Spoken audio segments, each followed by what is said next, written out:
नमस्कार, स्वागत करती हूँ आप सभी का प्रमिला की पाठशाला में। आशा करती हूँ कि आप सब अच्छे होंगे और अपने-अपने एग्ज़ाम्स की तैयारी कर रहे होंगे। दोस्तों, Dibrugarh university, Assam university, Guwahati university ये सारे यूनिवर्सिटी जो है ये बीएड एंट्रेंस एग्ज़ाम्स कंडक्ट कर रहे हैं। तो बीएड एंट्रेंस में इन यूनिवर्सिटी का जो सिलेबस है वो कॉमन है।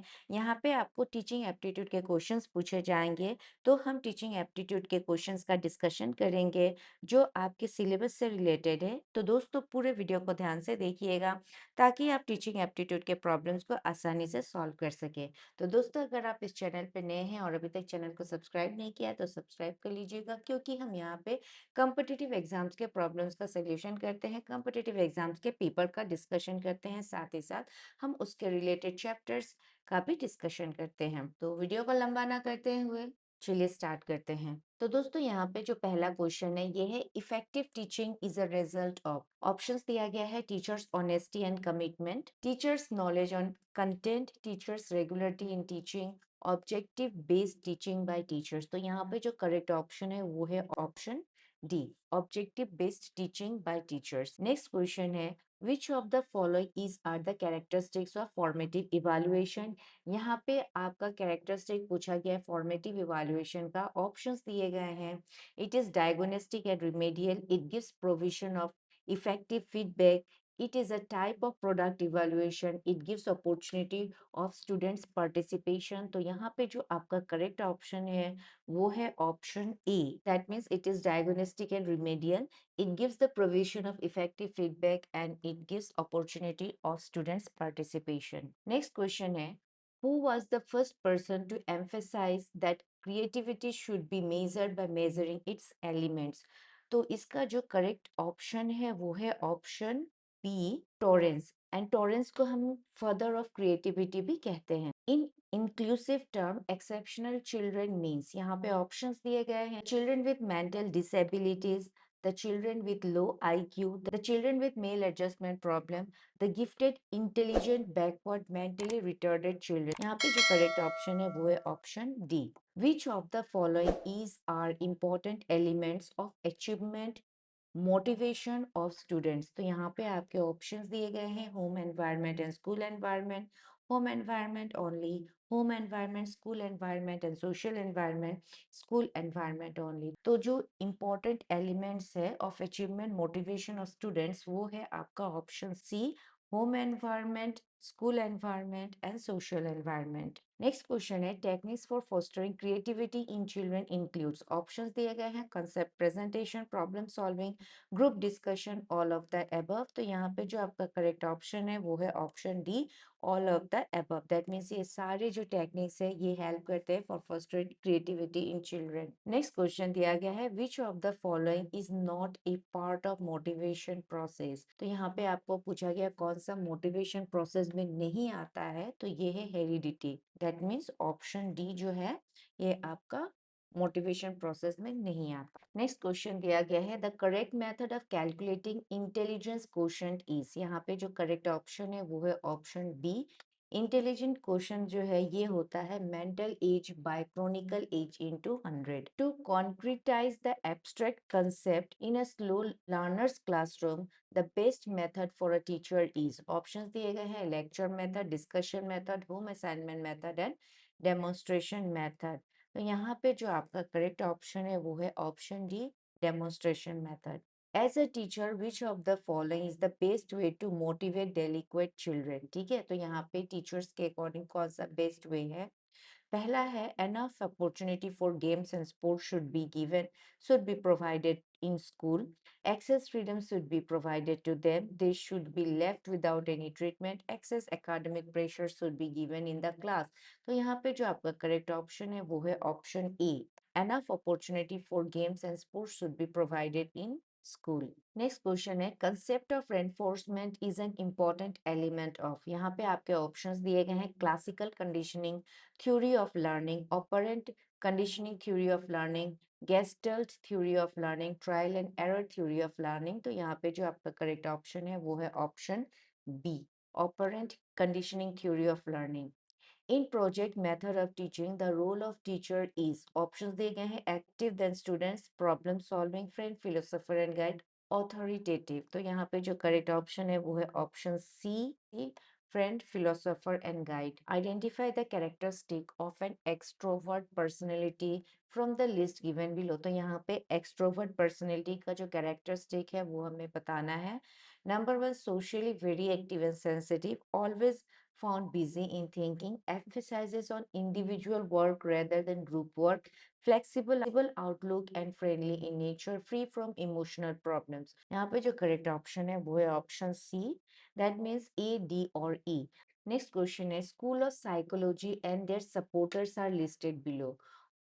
यहाँ पे स्कूल ऑफ साइकोलॉजी दिया गया है और सपोर्टर्स दिया गया है। तो यहाँ पे स्कूल ऑफ साइकोलॉजी के अंडर में दिया गया है behaviourism, psycho analysis, gestaltism and constructivism. ठीक है, और सपोर्टर्स दिए गए हैं Vygotsky, Skinner, Freud and रेथाइमर।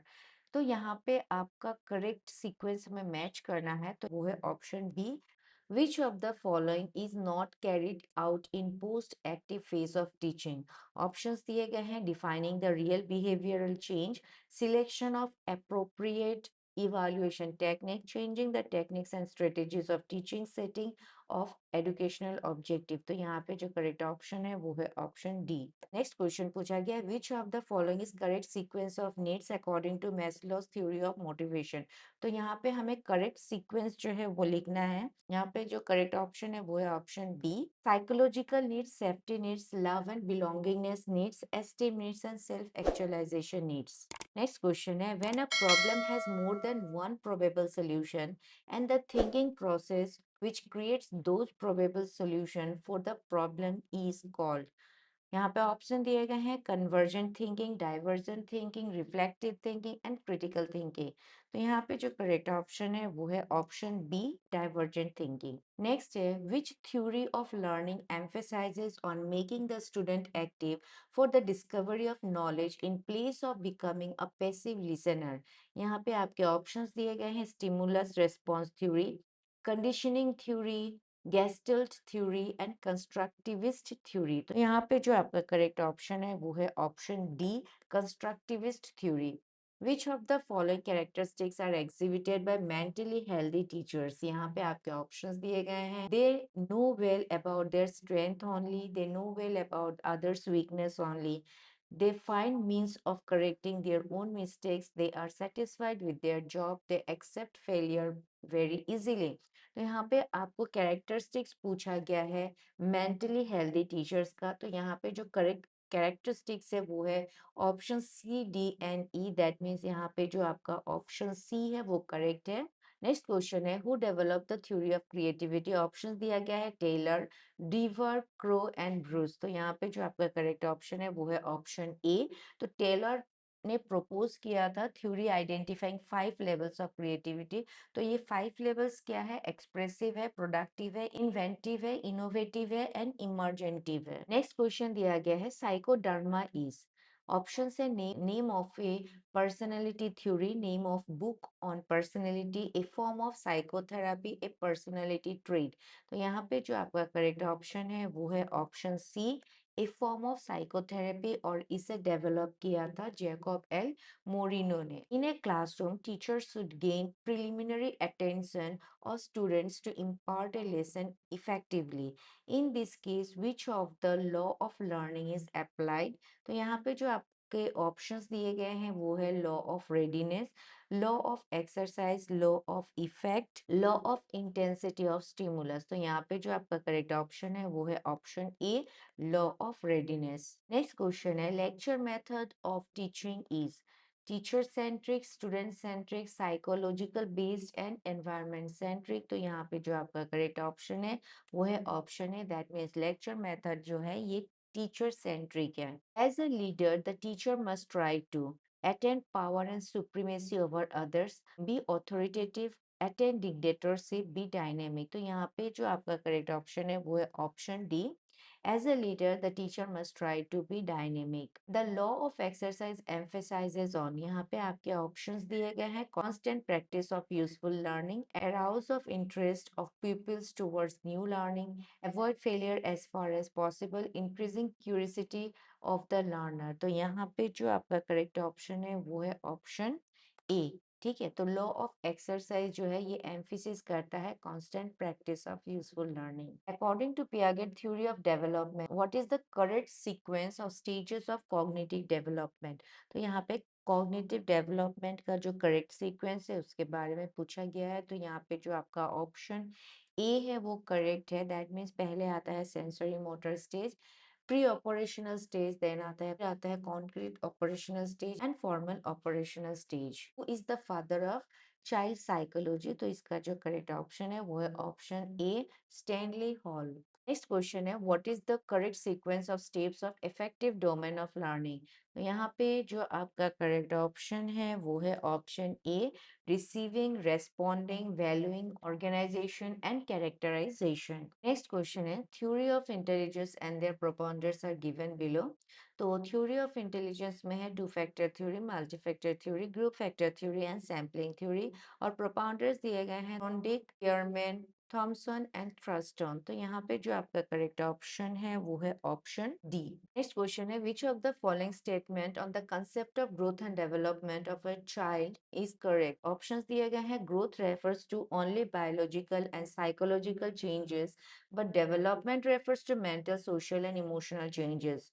Growth is static, but development is a continuing process. Growth can't be taken place without development, and growth and development are taken place throughout the life. तो यहाँ पे जो आपका correct option है वो है option A. It means growth refers to only biological and physical changes, but development refers to mental, social, and emotional changes. दोस्तों यहाँ पे हमने टीचिंग एप्टीट्यूड के जो क्वेश्चंस है उनका जो एमसीक्यूज है उनका सोल्यूशन किया है। इसी तरह के क्वेश्चंस आपको आने वाले वीडियोस में मिलेंगे।